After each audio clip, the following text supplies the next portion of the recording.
এই যে রেড লাইনটা ছিল প্লাসের কাছে আর ব্লু লাইনটাকে নিচে ইউজ করবো। বুঝাতে পারলাম?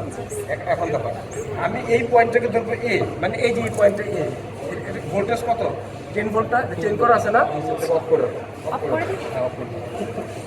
এই যে দেখো আমি এই রেড লাইনের মধ্যে আমি বসাই দিলাম, তাহলে এইটা হয়ে গেল আমার পয়েন্ট এ, বুঝো নাই? আর এই ব্লু লাইনটাকে এখানে বসাই দিলাম, তাহলে এইটা হয়ে গেল পয়েন্ট ডি। বুঝাতে পারলাম? এখন আমি এটাকে 15 নিলাম, আমি একটা 15 নিলাম নিয়ে এইটা তো সবটুকুই রেড, বুঝো না জিনিসটা? পাশে থেকে যে কোনো এক জায়গায় থেকে নিবা, নিয়ে আমি এটাকে বানাবো হলো পয়েন্ট বি। এই যে লেফট সাইডে কি বি, আর রাইট সাইডে কি আছে সি।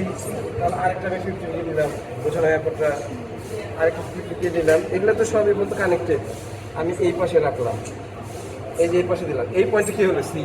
তাহলে এ বি সি ডি, আমার 4টা পয়েন্ট আছে, এ বি সি ডি। প্রথমে এই 4টা পয়েন্ট তোমাকে মার্ক করতে হবে।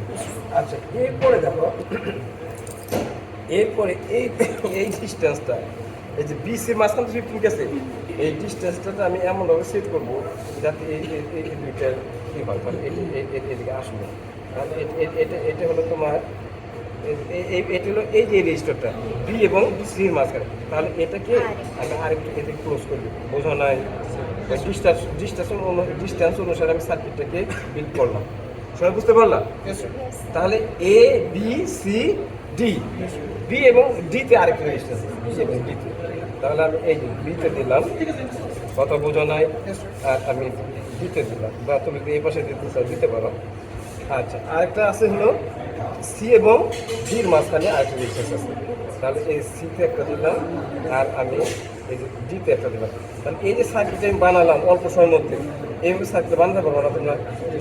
আচ্ছা, বানানোর পরে এই গ্রুপ 5 তোমাদের এই শীটটা কি আছে? গ্রুপ 5-এর নাই তোমাদের? না থাকে খাতা কলম আছে তোমাদের?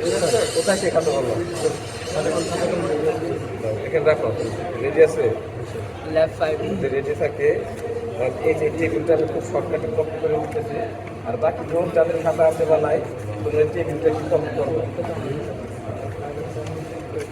এই টেবিলটাকে কপি করবো।